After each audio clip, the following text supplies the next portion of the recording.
NewsBiscuit. Real fake news. Welcome to NewsBiscuit, the UK's original fake news. NewsBiscuit, pumping out more shit than Southern Water. I'm your host, Wrenfoe, and I'm joined by living proof that not everyone is funny. Dan Sweryt. Hello. And Paul L. Hello. This month, we ask, King Charles III, is that just one sequel too many? Can artificial intelligence ever replace real stupidity? And we ask, do super injunctions work? Well, I've never heard of Philip Schofield, have you? And I wrote that gag before the story broke. So this is very satisfying for me. Not for him, I should point out. No. He's a busy boy now. Perhaps should be less busy, actually. Well, Yeah. I think I he's just- busy already. I just seen he just issued an apology, didn't he? I've just seen that just now. Yeah, the apology for not apologising the first time and lying the Yeah. first time. That's it, again, I don't think it's the scandal that necessarily always kills you. It's the iteration. And of course, we then fill in all the blanks with the most scurrilous stuff. I mean, I'm not saying he hasn't done something a bit dubious, but we in our heads make it far, far worse. Yeah. But Holly's fine. I should point that out now for anyone listening in on the podcast. Holly never did anything. She wasn't even in the room, and she doesn't know him. Sort of. Because that's what her PR agency is slowly putting out, isn't it? They did the whole kind of, I like working with Phil. And then there was another one going, yeah, Phil, we never really saw eye to eye. Yeah, And there's then always the something next- that weird about that, Philip. And the next one will be, Philip who? The last 20 years is a blank. Trouble is, there's those bloopers on YouTube that show them, laughing and doing that stuff. It's going to be completely different viewing now. I can't watch them bloopers. And that brings us to our first round, News in Brief, where our panelists select their favourite headlines. Paul, we'll start with you. UK sending long-range missiles to Ukraine. So are we, says Putin. Cardigan Bay hailed as closest knit Welsh community. Excellent, good. Yeah, we groan a little bit on the puns, but I've spoken to people who've listened to the podcast and they go, that's their favourite bit. They admittedly, they say they zone out at the rest of it. The banter and the witty observations are like, I can't be doing that. No. But a pun, that Too rocks clever them for in the me, arse. this. TV host leaves to spend less time with his family. Oh, what you were subtly alluding to Schofield to him, and now, of course, I mean that was nice. That I think the lawyers would have liked that one, Paul. But you can come out and say it now. Okay, Philip Schofield leaves to spend less time with his family. Yeah, he's a wrong un. Can we say that? I don't know. There's lots of good memes about Gordon Gopher, as you can imagine. He always had his hand up me. Yeah, it's too obvious, isn't it? It's too It is. easy. It's It's always too too easy, easy. yeah. Yeah, he should have been thinking back then. He should have just thought when he was putting his hand up this puppet, he should have thought, I should never get involved in any sex-related scandal because this will come back to haunt. Same like Rod Hull. You never heard of Rod Hull doing anything wrong because he knew. He knew Yeah, it yeah, was yeah. bad. So, Ed the Duck recounts Lucky Escape. so did Philip Schofield operate Gordon the Gopher? Is that the word? I don't know. Operate. Groom, I think is the word you're looking for. I didn't think he did the hat. I didn't think he did. I thought You someone thought else he was real. I thought, yeah. The actual gopher. I thought there was someone under the desk, which sounded weird. That makes it worse. Yeah. Yes. There's someone else down there going, I saw it all. I didn't participate, but I was seeing a lot. I'll unsee Put those some things. trousers on, for God's sake. Some poor intern down the bottom going, this is shit. I did a Yeah. media studies A-level for this. I don't know. Well, could you fit someone down there? That's a terrible job. Yeah, I mean, he'd have to rest his head. Just, On the But guy's lap. the joke was that it was a tiny place, wasn't it? That's Yeah. yeah. Was it? Well, the broom cupboard. Yeah. Well, Oh, actually, was it? Or, How I big's don't your know. broom cupboard? Paul's the poshest man I know. That's it, It's that's like it. a ballroom, is it, Paul? It's They've even broom- got a broom cupboard, is That's amazing. it. We don't keep Broom the brooms cupboard. in the broom cupboard. It's brooms cupboard. Not, I have numerous. I just have a broom cupboard. Brooms. Thank you. Every bedroom has an ensuite broom cupboard because of the weird stuff Paul gets up to. Yeah. You don't need to wash yourself, darling, but you may need to dust yourself down. Fruit picker finds plum job. Nice. Yeah. Yeah. Co-op to offer £162 million funerals. This is an executive from the co-op It's an RAP from the Windsor era. Wants something a little more elaborate than your normal RAP co-op funeral, which usually involves a carrier bag and a trip to the nearest landfill. That's what usually the normal RAP can. What are you saying? My nan was buried by the co-op. Is my nan in landfill? Is this how you break it to me, Paul? Yes, sorry. I'm sorry, Wrenfoe. It's funny though, isn't it? We've got a weird thing in this country where the richest people in society, we tell them, don't worry about it, we'll pick up the tab. Yeah. It's really odd because you're like, they're the one people who can afford the funerals and the what have you. But we're like, no, we've got this. They still call them paupers funerals? Do they still? Is that still a thing you tick on a box? It's a plague pit, I think. That's what they called them during COVID, where they're just like dumping them in one big. Don't worry, I'm sure King Charles paid the 40% inheritance tax, didn't he? And what would that look like if he did? Would that be like Cornwall? 40% of whatever he owns? Yeah, every golf course goes back to the state. Damn. Much harder to have affairs from home, complain lecherous CEOs. But bosses they've never had our best interests at heart. So when your boss is saying that you've got to be in the office, do question it. I've not just got your back, I've got your front. And I'm smearing it in oil. What? No! Lib Dems to provide wilderness survival training to Tory MPs. Local authority to fill potholes with raw sewage instead of dumping it in sea. Now, if only John Lennon had written that as a lyric in Day in Your Life. Yeah. 1,000 potholes in Lancashire, all filled with poo. It doesn't scan quite as well, but it could find a rhyme for pothole.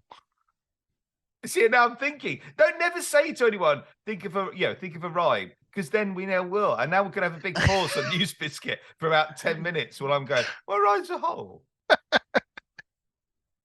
Yeah, we are doing that, aren't we? Yeah. Sorry, I'll carry on. And can we spin this out for another 15, 16 minutes? Because that's the episode. Yeah. And then people will just be like, no, they're going to stop now at some point. Because Stuart Lee, as a stand-up comedian, he sometimes plays around with the audience, doesn't he? He'll do a gag, and then he'll make it just go on and on. It's not funny, but it's funny because he's just dragging it out. Yeah. Yeah, he knows what he's doing. I don't think we can get away with it. No. We can't claim that. People have trust in him that he knows what he's doing. Yeah.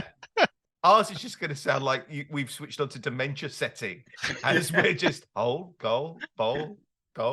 Ugly missing children to feature on soya milk cartons. I should put out. Can we put that in? Yeah. And Dan, when he sent this headline, he said, I'm going to do this one. He put in brackets, and I'm reading on the screen here.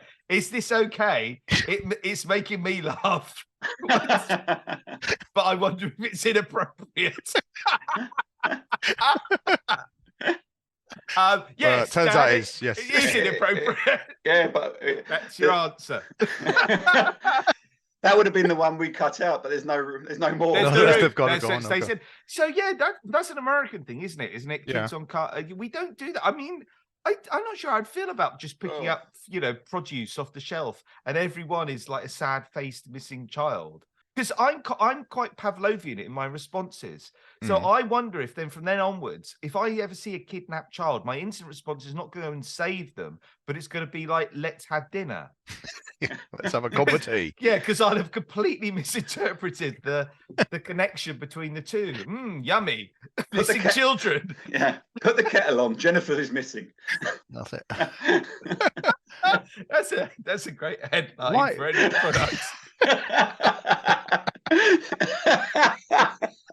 But why is it only milk? Why is it not on? Why milk specifically? Is it because kidnappers drink a lot of milk, and then the hope is they'll pick them up and go, "Oh, recognise that kid," or or they feel regret and go, "I better send that kid back." I've got the wrong one. This is not the one I've got. This must be Jim down the road. Yeah, I think you could put it on kids' breakfast cereal. Then at least the other kids might recognise them. Like, oh yeah, I saw him. Saw him get into a van. Sorry. Maybe they should maybe they should put these pictures on the sides of vans. Yeah. The ones that are actually kidnapping. And then you're like going, is this telling me that there's a missing child, or is it telling me that child's in the van? Or is it just delivering milk? Yes. I think I think that headline was fine. We made it not fine now, but oh yeah, it's not. So far past the point of fine. Yeah, maybe it was an initial error in the very first packaging in America. Maybe some guys, putting together the packaging, he's going, I've got to put all the nutritional ingredients on the side of the packet. Yeah. And accidentally, he copies and pastes the picture of a child he's kidnapped onto it. And he's like, shit, everyone's going to know. But instead, his fellow colleagues went, that's brilliant, Phil. Yeah. Well, did I call him Phil? That's a coincidence, isn't it? Yeah. That's a Freudian slip. And he says, Phil, that's brilliant. We'll do that on every carton. And he's like, oh, yeah, I meant to do that. He's like, oh, dodged a bullet there. I think it's not an individual picture on every carton of milk. So only one person sees this. Everyone else, this is your associated missing child. Yeah, because wouldn't it look like an incentive to like collect them all? I know my kids are into like collecting Prime bottles or whatever they are. Yeah. I've got a bedroom filled with just Prime bottles. I don't ask. But yeah, it would be like, and you do swapsies at school. You go, I'll swap you one sad Jennifer for two missing Daves. And yeah, they do the Panama. Is it Panama? Panini. Panama. Yeah. Panama. Well, it might be. That might be more child trafficking than Panini. Yeah, I think this is album of just kidnapped kids. Yeah, this is terrible. This is the worst taste podcast we've ever done. This is the podcast for the dark web. Are we trying to break into that market? Oh my word! I'm not comfortable with any of this, and I'd just like to say it was all Paul and Dan's idea. Excuse me, I think you'll find the legal disclaimer in my email right there. Is this inappropriate? Is this okay? Yeah. And as Paul says, no. One more? Do you want the last one? Just to let's take it out of kidnapped children and let's go. Yeah, I think. ChatGPT refuses to write Tory manifesto. My friend had a show in Brighton, and they were going on, and they said, "Oh, this the news." I can't remember what the news media was, but they said, "Oh yeah, we'll feature your show, but can you write the copy?" My friend just put it into ChatGPT. Sadly, though, the AI still only gave them 1 star out of 5.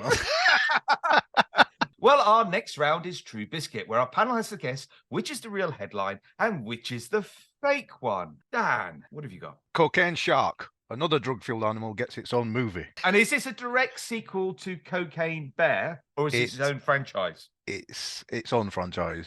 But obviously there'll be other ones, won't there? Sure. Well, that's what movie studios do. When one studio gets a hit with a certain style of movie, the others go, "Oh shit, we need our own cocaine-related franchise." Or it's that where you think of two things at the same time. You know, like Bugs Life and Ants came out at the same time. They did.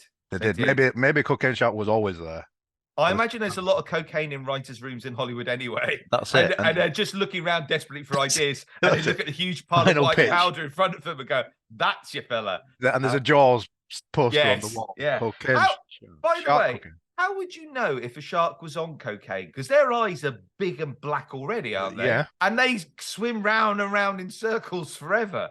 That's all the marks of someone who's like off their tits. Shall we go into this article? Shall we go into this article a bit more? Well, no, I'm just, the title alone raises its own set of questions. And originally with Cocaine Bear, the thing is, the bears in the woods, the people in the woods, the bear causes havoc, as he would do. Eeyore and Piglet are really upset. Whereas if a shark's on cocaine in the middle of the ocean, does anyone care? I mean, that's like, if someone falls in a forest and blah, blah, blah, blah. A shark on cocaine in the middle of the Atlantic. I mean, how is that a problem for anyone? I mean, it must be watered down. He's only mildly. Yeah. Then it's not even a thing. No, it should just be called shark. You're right. Microdosing cocaine shark. That's it. How would it snort it up? The scene where it snorts it up is quite funny, surely, as it's trying to on the bottom, like on its nose, trying to snort. It says Cocaine Shark focuses on a mafia drugs lord production of a shark-derived stimulant before an explosion and a leak at a laboratory puts an army of mutated, bloodthirsty, adjacked sharks on the loose. What? Hold on. That's a word salad. What? They're mutated. They're already mutated and bloodthirsty before they get jacked up on cocaine. What? And they're being mutated by drug lords, did you say? By drug lords. Yeah. Why? They're drug lords' business is to sell drugs. There is no subsidiary of being in a drug cartel where they go, And how's the shark mutations going? Do we have to sell this in a pack with a mirror and a credit card? Yeah. Also, they'd be like, "Where's that cocaine gone?" Well, I fed it to them sharks. And you're like, "Well, I was supposed to sell it. Why did we give it to the sharks?" And why again are we making mutated sharks? Oh, I don't know. That bit in James Bond, maybe, when he pushes them into the water and the sharks get them, maybe they were jacked up. They just didn't mention it in James Bond. Yes. They're all jacked up. Maybe all sharks are. That would explain a lot, actually. It would, yeah, especially in films. Because they're in the entertainment industry, aren't they, these sharks? Yeah. So okay, so Dan, so explain to me if you can, and then whatever, sharp. Why are they mutating sharks? What is the purpose there? Well, I don't know. Dan's just given up. He's gone, I don't care. I can't explain this. Is this an Elon Musk thing? Once you get a certain amount of money, you just go, oh, let's just do random shit. So drug cartels, they reach a certain size and then go, let's just mutate animals. Yeah. Why? Because we can. Well, no, the why is always because there's a tax benefit. Let's not beat around the bush. What? Mutated sharks are tax? There must be a tax benefit or something. Right, they're laundering money through a seemingly harmless if we launder mutating shark. If we launder money through the noses of great white sharks, clearly they're trying to get the cocaine into America, aren't they, from like Colombia or somewhere? Right. Don't blame Colombians for this, but yeah, no, right. not just Colombians. It's definitely them, right? It's definitely that's them. where most of the cocaine, isn't it? The one that's not in bears. Yeah, that's the way of getting it into, other countries via sharks, because it's a delivery system. Oh, you think they've got like bags? Yeah, they're not. They're not supposed to. They're not supposed to snort it. It's a drug mule, isn't it? Yeah, that's it. A drug mule. Shark. A drug shark. That would have been easy to say, wouldn't it? About 15 minutes ago. I feel is this what you're saying, or is that the actual reality of it? Is this the logic you've applied? I feel that's the thing. I feel like we've made Dan be the picture of this movie to me and Wrenfoe. Hell, I'm investing in this. I'm now. going straight. I was skeptical to begin with, but I think we got a winner on our hands. I've got a pitch meeting after this. NewsBiscuit's first movie. Oh, God. Other drug-induced animal films are on the way, including Attack of the Meth Gator. But also, wouldn't all its teeth fall out? So, it wouldn't be very... But they're not. They're in plastic bags. Surely they're not. And the gator, it would be quite sad because halfway through the movie, it'd just be hanging around in alleyways, giving hand jobs for more meth. It'd appear on a billboard like before meth, after meth. Oh, yeah. So sharks, they're a drug mule shark hybrid thing. Yeah. And but the bag splits. They swim and the bag splits and then they lose focus. Yeah. And they are, traditionally one of the more focused animals. Yes. Well, that's the other thing is they're not like a carrier pigeon. Can you really train a shark to go from A to B? Oh, well, I don't think they care when they're uncooked. The article's only 200 words. And yet our explanation is much longer. Have you noticed that? I think we've padded this. Yeah. Right. Okay. So, it's a true or false, Paul. You've always wanted to swim with dolphins. I'm going to go true. I'm desperately trying to remember what the initial thing was.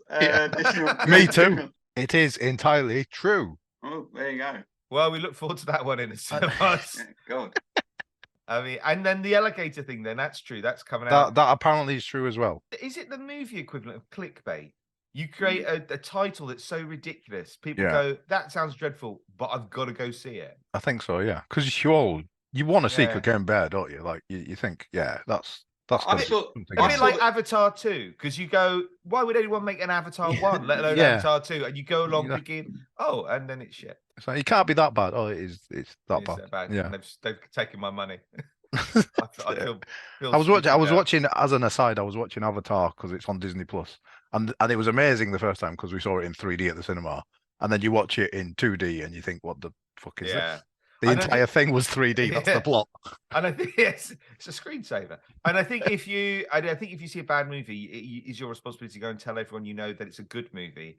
So they go, and then you don't feel like you're the only idiot that saw it. That's it, yeah. All right, Wrenfoe, I'm never going to take recommendations of movies from you ever again. Oh. Well, not even Cocaine Shark. No, exactly. As a part investor. Yeah, our names are on this now, Paul. We've got to go with this project. Paul, your True Biscuit. Weatherspoon's Beer Garden is a main road. So this is Weatherspoon's in Hull. So does that mean all the Tables chairs and tables and chairs, they're sitting in the middle of the M1 or whatever it is? Not M1. I think it's like a main road, but I don't think it's very busy. But they well, it's not now. Not main. How main is it? Well, it says it's in. This is in. I haven't been to Hull, so I can't obviously comment. No, nobody has, Paul. Don't feel bad. It's not even a real place. It's in Hull, so I don't know if it's busy. But it says it's a main road, so their idea of a main road. I'm getting myself even more of a hole. Yeah. Well, you imagine it's just one solitary wagon pulled by a medieval peasant every month. Is that what you think it is, Paul, in Hull? Yeah. Yes. Yeah, you might not be wrong. I mean, any listeners at home who live in Hull or other fictitious fairy tale places, do get in contact and put Paul right. So when the cars do come and they sort of just, in that bit in Wayne's World, when they move, like they say car when they're playing hockey, and they move the tables back, and then all these inebriated folks hopefully stumble in the right direction. Because I think surely some of them are just going to walk further into traffic, aren't they? Car, hey! And also some of them who've been drinking there will be driving the cars as well. Yes, so. Yes, it's the perfect Weatherspoon synergy of drunk drivers who just just pull up, have a pint. You don't even have to get out your car. They deliver the pint to you in the car. It's like a drive-through bar. And there's the BP garage actually across the road from it as well. So that's it. You don't have to go. You don't have to go far at all. All you need someone is to deliver cocaine sharks to you halfway through to make it a smashing evening out. Yeah, it sounds good. I'm going to Hull. If it was on a map, that was. But unfortunately, I don't think it is. Well, I know obviously the guy who runs Weatherspoons was a huge proponent of Brexit. So is this also one of the dividends that he's hoping for, getting rid of that silly red tape that stopped drunk people sitting in front of traffic? And not having to pay VAT because it's not inside. Or something like that. It's another tax dodge, is it? It is another tax dodge. That's what everything is. Oh, and a way to keep the floors less sticky by putting everybody outside, I'm guessing. Oh, yeah. Is that like this equivalent of speed bumps for the cars going past? That amount of stickiness that you get in a Weatherspoon. So they're going to hit that and not go further. No. Or it's just he's too tight to pay for carpets. He's fed up with them being sticky all the time. Let's move everybody outside. It's Weatherspoon. So why would that not be true? Go on then. I believe you. Why? Just because Weatherspoons? Yeah. Tax dodging. Got to be some sort of tax dodge. Anything is true if it's Weatherspoons. Yeah. Paul. No, this is false. This is a true. This is a true biscuit. Dan, you fool! You fell for that. Not to put Weatherspoons in anything next time to fool. Yeah, it's like Daily Mail says, isn't it? It's just going to go. Oh yeah, it must be true. That was very plausible. That was yeah, incredibly plausible. It's a very plausible story. I think I genuinely pictured it in my head. It wasn't. I had no problems imagining that. Yeah, because as you say, it's Weatherspoons, and it is. They couldn't be doing anything. All bets are off when you anything announced by Weatherspoons. You're like, that makes sense. Yeah, cutting staff. Toilets in another pub. That type of thing. Yeah, lots of arrows to another building. Hello. Yeah, you're back at home. You're like, And Hull as well. That was good. That was a good detail. Hull. Yeah. You're like, And I'm sure Hull's lovely. But you've never been, and you've no intention of going. I sometimes, when I was younger, I was not being out of where I live, London, a lot. I used to think I better get some money out before going up north. But I've been up north now. So it's lovely. You use a quarter of the amount of shower gel for too much bubbles. That's the problem, isn't it, up north? Yeah, we got time for more True Biscuits, which is great. But why? Because we're cutting those two. yeah, those two are gone. Dan, back to you again. New Zealand's ratio of sheep to people falls to record low. Okay, Dan. Dan, Okay. Can I just ask, what is a good ratio of people to sheep? Let me elaborate. I mean, if you're out looking for love, what's a good ratio of one man to sheep? Well, 1 to 1 if you want love, but if you're just after an orgy, and, some static shock.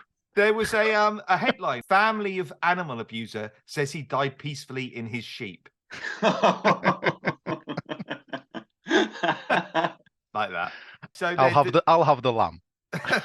The Philip Schofield option.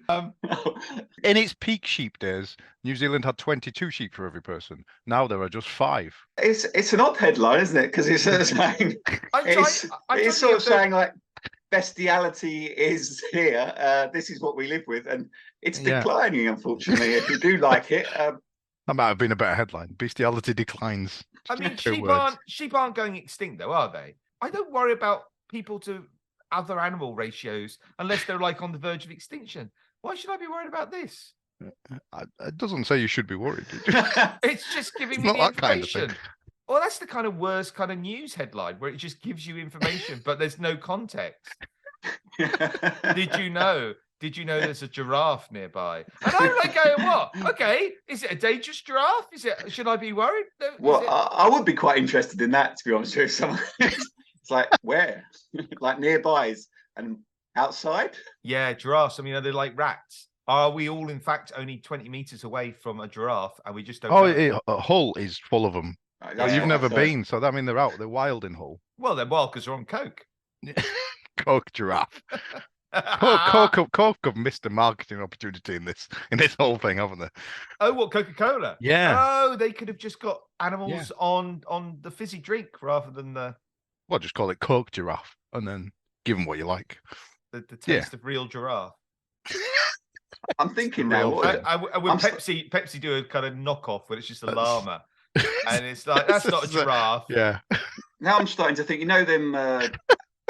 them demonstrations of what Coca-Cola does to a penny. Now I'm thinking they might have them what it does to a giraffe. What, a giraffe would shrink over time? Just dissolve. I do like the idea that Pepsi giraffe is... That's a great name for llamas in general. Just walking around calling them Pepsi giraffes. I think it's a great mascot. Pepsi giraffe is a good stripper name. Yeah. Who have you got tonight? Is Pepsi giraffe on? Well, is that ultimately why the numbers have gone down? Because sheep aren't being allowed to breed with other sheep. They're being... That's it. They're trying to create this hybrid. Yeah. And we know what happens when you create hybrid animals. Then the drug cartels get involved. Oh, and, that's it. Cocaine sheep. These hybrid animals that you can either feed or plug in. Paul, I don't even know whether we should go with true or false. We should just simply go, should we care or not? Because that's a better thing for this section, isn't it? do we even care? Paul, true or false? I'm gonna go false. Because I don't know. What does that even mean? It's just the other option. You've been counting sheep for years, and you know the ratio isn't anywhere near as bad. I'm just in denial. I've got a holiday booked to New Zealand, and this is crushing news. Because you go to see the sheep, don't you? That's the best bit. Yeah. Does it also mean that people in New Zealand can't go to sleep properly because they're counting sheep, but there's an insufficient number of sheep? Yeah, so that you run out of sheep before you fall asleep. It's really it's a travesty, really. And on your going to New Zealand to see things. It says the country of just over 5 million is famous for a few things, among them the All Blacks, Jacinda Ardern, and having more sheep than people. Those are the only 3 things in New Zealand, apparently. So is that on their own marketing website? I think that's on the poster. Yeah. God, 10 people who did Hull of the. Yeah, exactly. I think even Hull have got over that. I mean, we got Lord of the Rings. That was a thing. I mean, it's not a real thing, but it was a long thing, though, wasn't it? It was a lot longer than everything else, including the history of New Zealand. There's all those scenes in Lord of the Rings where they're all sort of climbing mountains and stuff, and it was real mountains and everything. Apparently, and the whole cast had to be like helicoptered up to the top of this mountain every day to film these shots. Apparently, Sean Bean is scared of helicopters, so every day he would climb the mountain. So he'd have to leave like 4 hours early. And the best thing about it is he had to do it in full costume and makeup because they couldn't do that at the top. So the poor bloke and the rest of the cast are in the helicopter all nice and warm with their hot chocolates, just seeing Sean working his way up the mountain. I'm going false because literally doesn't care. No, I care. I care. It is true. Oh God. Whatever that means. You've ruined Paul's holiday. I know. I'm sorry, Yeah. Paul. There's only the All Blacks and Jacinda Ardern to see now. Yeah. I'm going to see if my insurance covers that. I'm going to try and claim it back. I can't go. Lack of sheep. Let's see if you can squeeze in one more. One more True Biscuit. Come on then, Paul. Okay. Speeding driver tried to switch places with his dog to avoid arrest. So this is a. This is a. Surprisingly, this man had a few drinks. He'd come straight from the Weatherspoons. In Hull. The drive-through. Officer who arrested him said he showed visible signs of drunkenness and ran away from the officer when asked how much alcohol he had consumed. Now, sorry, did he run away or did the dog run away? Was the officer himself confused? No, the dog when I pulled the man over, he tried to lick my bollocks, and at that point, he ran off. The dog had his seatbelt on, so he couldn't run away. They were very responsible and showed him his license. So, at what point did he swap over? Did the car stop and they could quick swap, or did he see the lights at the back of the car, shuffle across, and let the dog drive for the last 100 yards to make it more plausible? I mean, actually, there's scant information, but it's very specific information that when he ran away, it was 18 meters he ran away. That's really specific. Yeah, so there's not much. He must have been on the lead, one of them you can pull back. Because he was wearing the lead. So. Well, he put on all the dog's outfit and the dog was wearing his clothes. Brilliant. Yeah. Just again, the practicalities of it. How did the dog reach the pedals? It was a big dog. Well, that What a stupid question. That's worth doing. Because use a big dog. Because a Chihuahua would look silly. Yeah, and clearly the police officer would see through it. But a large enough dog. A wolfhound. Well, they're big. They're very big. They're very big, yeah. And owners look like their dogs, don't they? So they must have been like twins in the car, and not Arnie and Danny DeVito twins, identical twins. I like the vision though that this might be a regular occurrence. They're sitting at home, him and the dog, and he turns to the dog and goes, shall we go out? Shall we go for a walk or whatever? And the dog just goes, yeah, I'll get the car keys. And the dog's just like. The unfortunate thing was the dog was 1 week off taking his test. True or false there, Dan? Oh, false. The dogs can't drive. We have had previous episodes about weird animals actually driving through science experiments. So a dog drive. Yeah, we've had goldfish driving cars in other episodes, and that's a real thing. So if a goldfish could do it, a dog definitely. Lucky you two aren't police officers. And there's a pitch for another show. Yeah, we'd be standing by the car just kind of arguing over it. Dan's going, no, dogs can't drive. I'm going, yeah, but I'm sure I read somewhere that goldfish can. And that seed of doubt would have been enough, Your Honour. So you have to acquit him if there's a shred of doubt. And I'll have put that in people's minds with my goldfish anecdote. It is true. Finally, we reach the magic 8 ball. The magic 8 ball! Each of our guests is going to give us their predictions for next month's news. AI will definitely rise up and kill humanity, says AI. Sweryt Braverman buys a dog. Yes, very good. Yes, for those who haven't been following news recently, she's got into all kinds of problems with speeding and what have you. And didn't someone crash into number 10 Downing Street as well the other day in a car? Yes, they did, yeah. Oh, right. Okay. Well, I missed just that one assumes it's her, late for the meeting. I heard Hey, that. I'm here now, lads. Gone straight from spoons.